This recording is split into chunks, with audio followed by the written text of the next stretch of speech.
What's up, guys? It's your boy MadPack420 here with Life Liberty Gaming, coming at you with the new one. And today, I'm going to get into Sony and honestly why Jim Ryan sucks and why they need new leadership. This whole thing with Horizon Forbidden West, with them lying, well, they lied, but they didn't lie. They used weasel words, basically saying that launch titles would get free PS5 upgrades, but then Horizon Forbidden West got pushed and it was no longer a launch title. They tried all kinds of shenanigans and tried to get you to pay, what, $80 to get the upgrade from PS4 to PS5. There was no way to get a PS4 version then upgrade to PS5 till now. Now, Horizon Forbidden West, like this article says, you will get a free PS4 to PS5 upgrade, but going forward, all PS5 upgrades from PS4 will cost $10. That's still bullshit, okay? People mocked Microsoft Smart Delivery, okay? Even I thought it was, kind of corny that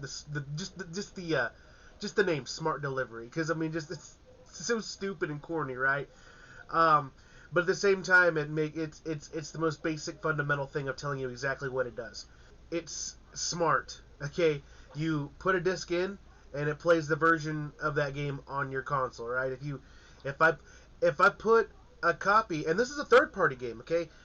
My girlfriend, for Christmas, I got her Assassin's Creed Valhalla. She likes the new Assassin's Creed game. She's been playing that thing for 100 hours, and she still hasn't beat the fucking thing, but she loves the game, so whatever.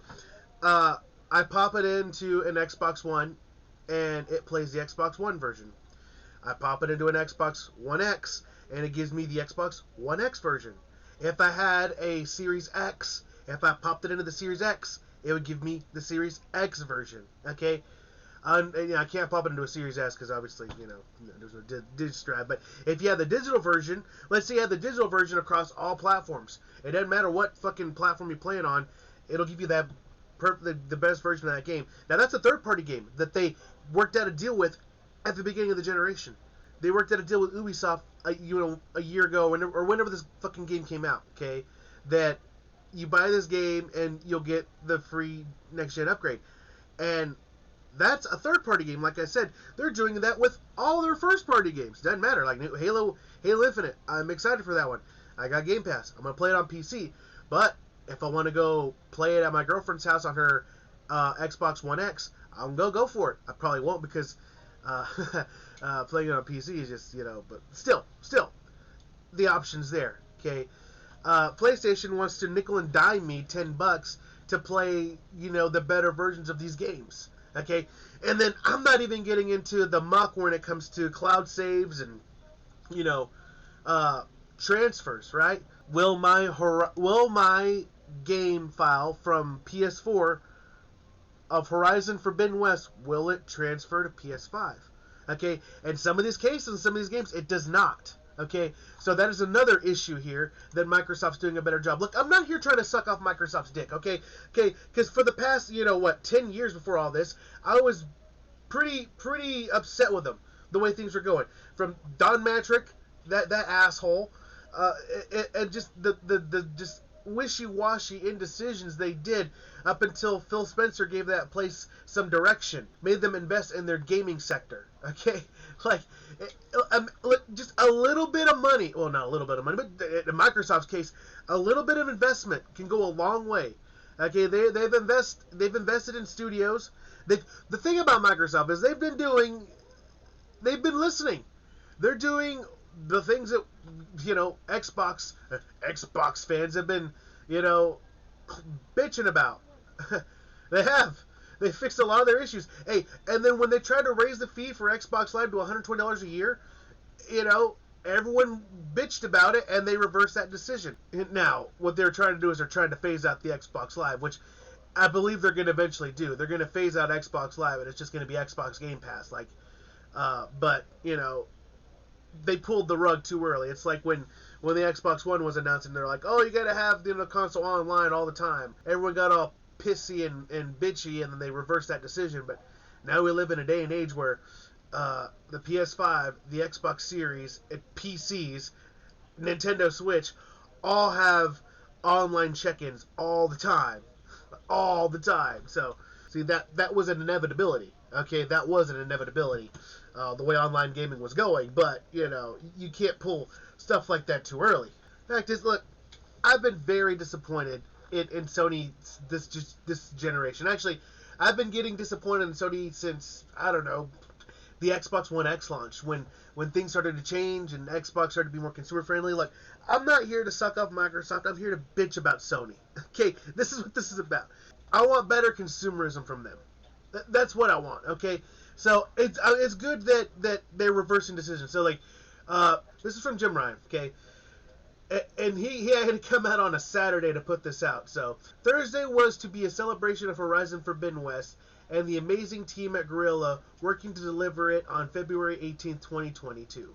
However, it's abundantly clear that the offerings we confirmed in our pre-order kickoff missed the mark.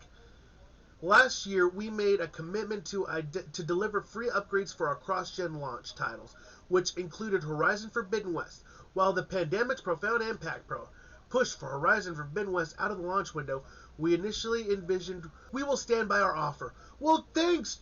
That's the least you fuckers could do. Seriously. And that's the thing, right? Smart delivery is the bare minimum. If I buy a game that's cross-gen, it should play on the next more powerful hardware, right? And that's how it works on a PC, right? If I buy a new graphics card or a new CPU, I don't have to buy the game over again.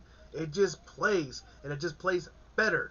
The thing is, these consoles, the PS5, the Xbox Series, are pretty much PCs. Their settings may be more restrictive, but as far as performance and gameplay, it's no different than plugging in a controller to your gaming rig. It's not really, honestly. Sure you get some of those rigs can get those 200, 340, crispy frames, right? Sure, yeah, I know. There's guys that do 4K 140 frames all fucking day, right? But they're playing against a bunch of guys that are running 1080p, 60, 1080p 120. That's the beauty about PC. It's all about how you want to play it. So. And these consoles are offering that. These performance options. You want more resolution and, you want more performance, you want better resolution, you got more settings with these things. And then you got stupid settings like on Ratchet and Clank where it's like, you're going to get like 45 frames a second, but you'll get better ray tracing. Whatever, man. And yes, like I said, Sony is giving Horizon Forbidden West a free upgrade. But they're still going to charge you $10 to get an upgrade to the PS5. And that's another thing that I'm bitching about Sony about here. That $70 price tag. Okay? PC games are still $60. Xbox Series are still $60. Okay? Now, we got some third parties trying to pull that bullshit. But a first party? Are you... Really? To see a first party try and pull that bullshit. Like, so you're still getting your $70 out of people, right? Just... you're just not getting 70 extra bucks. You're just getting $60 plus the 10. But you're pretending like you're the good guy. It's only a $10 fee, but you gotta have that extra $10, don't you? Don't you, Jim Ryan? Don't you? You need that extra $10, don't you? Oh man, I guess you gotta buy more fucking Arby's. I guess. Worst part about it is you got Sony fanboys defending this shit. Okay, they were perfectly fine, paying $80 for. The upgraded version of Horizon Forbidden West. They were perfectly fine paying the $10 extra fee. They're perfectly fine paying $70. And Sony knows that. That's why they can pull that shit. The only reason they reversed this decision was because the freaking PC and Xbox community got all pissed off about it. Believe it or not, PC players are probably going to buy PS5s. Xbox players are probably going to buy PS5s. Okay? Everybody's like... And PS5 players are going to probably buy Xboxes or PCs. That's the point, right?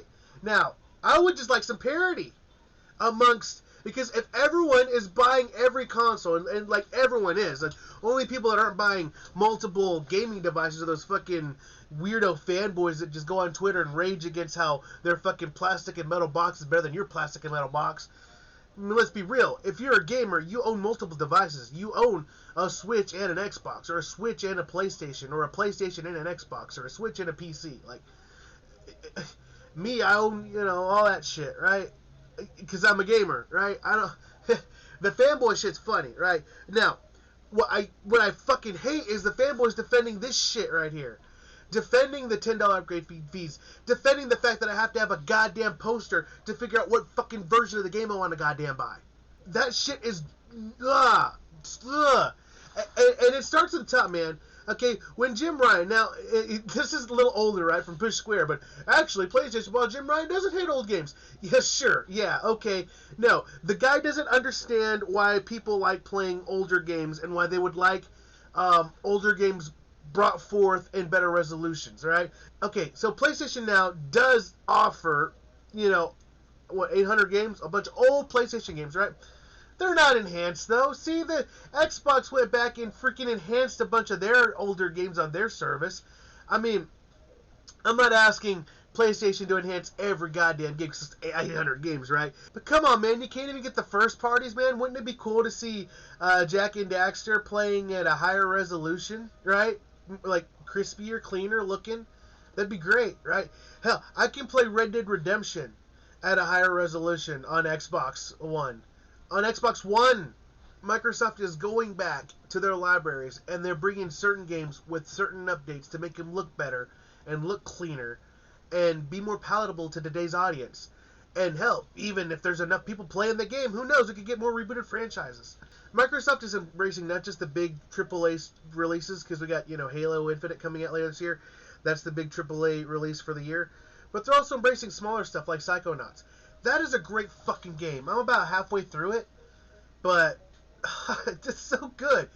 And it takes me back to a different time in gaming where it's a good, 10, 15 hour romp, and you just go through it, and it's a great story, and it's a little platformer, and it's a game that I would rent at Blockbuster and be satisfied for the weekend and ask for it for Christmas so I could go back and play through it again and get all the collectibles and games like that. Sony, they're investing in their big, long, big AAA, big story, epic Hollywood game, right? That's what they want. Microsoft, because they have a service, they're just interested in throwing games out there. Make big games, small games, medium-sized games, indie games. If you're a gamer, that's where it's at, right? I mean, that's what I would like more from PlayStation. I would like more parity. Parity. Wouldn't it be cool? And like PlayStation Now, yes, they do have some third-party games, some cooler games on there, right? Not as many as Microsoft, not as many as Game Pass, and not as frequently updated, and it's just they're not on there as long. It's just there's no investment, there's not as much investment in that service as Microsoft has in their service. That's just it. And Jim Ryan, these are decisions from Jim Ryan, okay? I don't think he understands today's gamer. I don't think he believes in preservation. Apparently there was a struggle between him and the original CEO, and that's why he left. And ever since then, PlayStation has been anti-consumer, very up and down, very dismissive of criticism, okay? And every time they come out and say something stupid, they have to do some sort of damage control every time. Whether it's John Matrick saying stupid stuff like he doesn't understand why people would play older PS1 games, or when they make stupid decisions when it comes to $10 upgrade fees and $70 games, or when it comes to literally lying about offering free upgrades to certain games. It makes me not want to support these people, okay? Now, I know they're not my friend, all right? They're just a corporation that's there to make money. But it feels like other corporations are doing a better job of trying to get me to give them my money. Anyway, that's all I got for you guys today. If you like what you see, like, share, go on, like, share, subscribe, hit that bell notification so you know when I drop new content. I'm going to start making more and more videos on this channel here. Follow me on Twitter, mine, and Gab's. All those are in the description. I'll catch you guys in the next one. Deuces.